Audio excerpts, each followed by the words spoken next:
पहली तो बात ये है कि जब हम पुलिसिंग की बात करते हैं तो बहुत सारे इकदाम हैं। उसमें वुमेन पुलिस स्टेशन का क़याम एक उसका सिर्फ समझें कि पहलू है, एक उसका हिस्सा है।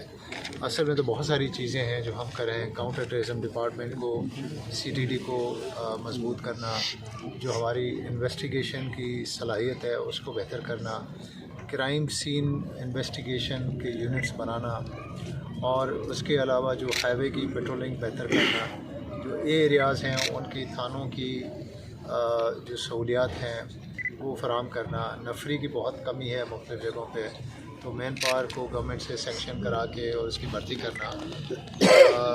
जो अपने मुलाजमान हैं उनकी वेलफेयर को देखना और कम्युनिटी पुलिसिंग के कुछ इनिशिएटिव्स लेना। मंशियात के ख़िलाफ़ की कार्रवाई, जैसे आपके इन इलाकों में मोटरसाइकिल की चोरी और कुछ रॉबरीज़ के इंसिडेंट्स हो रहे होते हैं, वो हम वहाँ कोयटा में बैठ के रोज़ाना देख रहे होते हैं कि कहाँ पे हुआ। जैसे यहाँ भाग की तरफ ज़्यादा होते हैं, शुरू में N65 पे काफ़ी हो रहे थे।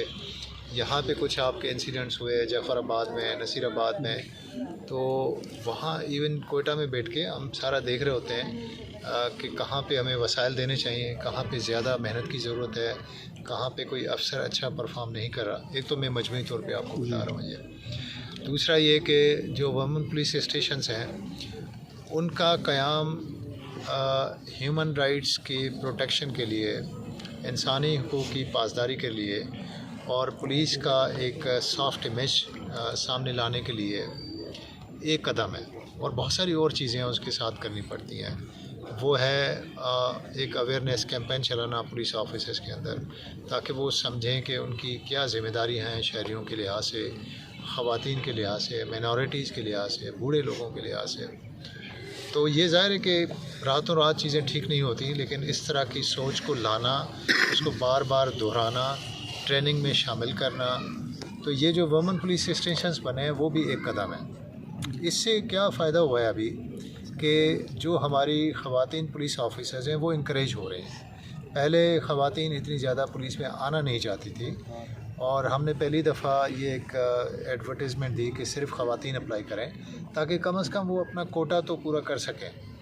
तो वो जो एक झिझक थी वो अभी ख़त्म हुई है, और अभी यहाँ पे भी आप और बाकी सूबे के ज़िलों में भी आप देख रहे हैं कि ख़वातीन पुलिस में शामिल हो रहे हैं, और हम मज़ीद इनकी भर्तियाँ करेंगे। लेकिन जो कारकर्दगी के ऊपर आपका सवाल है कि वुमेन पुलिस स्टेशंस, मेरा ख़्याल है कि अभी बहुत उसमें परफॉर्मेंस को इम्प्रूव करने की गुंजाइश है, क्योंकि जब तक इन थानों पे मुसलसल ख़वातीन की शिकायत पे FIRs नहीं होती, उसकी बहुत अच्छे तरीके से तफ्तीश नहीं होती और ख़वातीन को इंसाफ नहीं मिलता, तब तक इनके थानों के क़याम का फिर बहुत बड़ा फ़ायदा नहीं होता।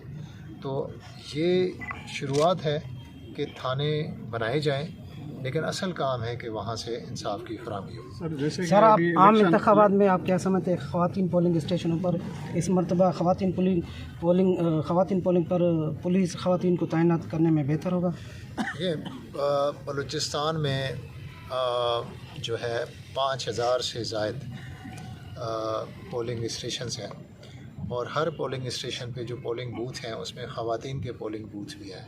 तो जो डिप्लॉयमेंट का हमने एक स्केल बनाया उसमें ख़वातीन को भी वहाँ पे तैनात करना है। लेकिन चूँकि ख़वातीन की तादाद हमेशा बहुत कम रही है, तो ये एक बहुत बड़ा मसला माजी में रहा है कि ख़वातीन को किस तरीके से आप कहाँ से लाएँ, और कोई और भी फोर्स नहीं है जहाँ से आप एक्स्ट्रा मैन पावर लाएँ और वहाँ लगाएँ। इस दफ़ा ये कि हम चूँकि ख़वातीन की तादाद को डबल कर चुके हैं, तो हम एक वो ख़वातीन पुलिस अफसर जो बाकायदा ट्रेनिंग पे अभी नहीं जा सकी हैं, उनके लिए एक महीने का हम इलेक्शन ड्यूटी का कोर्स अभी हमने ऐलान किया। वो 1 महीने का इलेक्शन ड्यूटी का कोर्स करेंगी, ताकि फिर पहली जो ड्यूटी अपनी करेंगी वो इलेक्शन की करेंगी बाकायदा। उनके भी सुन लेते। सर, जैसे कि अभी इलेक्शन होने जा रहे हैं, पुलिस के साथ साथ पाक फौज, FC या कोई आपकी मदद में उनको तैनात किया जाएगा। दूसरा ये कि जैसे कि आप पुलिस को एम्पावरमेंट कर रहे हैं, क्या इस हवाले से DD 3C और जियो फेंसिंग वगैरह की हर डिवीज़न पे कोई ऐसी सहूलियत देंगे ताकि दहशतगर्दों तक पहुंचा जाए या उनको गिरफ़्तार किया जाए, इस तरह का कुछ? देखें, इलेक्शन में पुलिस और लेवीज़ का बहुत ही अहम रोल होगा पोलिंग स्टेशंस के ऊपर, लेकिन बाकी जो मजमूई सिक्योरिटी है उसमें एफसी और जो अगर कहीं आर्मी की ज़रूरत पड़ी तो वो भी बैकअप में मौजूद होगी अपनी डिप्लॉयमेंट के लिए। लेकिन इसमें कैटेगरीज बनाई गई हैं। एक कैटेगरी है very sensitive polling station, sensitive polling station और नॉर्मल पोलिंग स्टेशन। तो ये जो तैनाती है वो भी उसी लिहाज से होगी और बैकअप सपोर्ट भी उसी लिहाज से होगी। हमारे पास कोयटा में D3C है जिसमें हम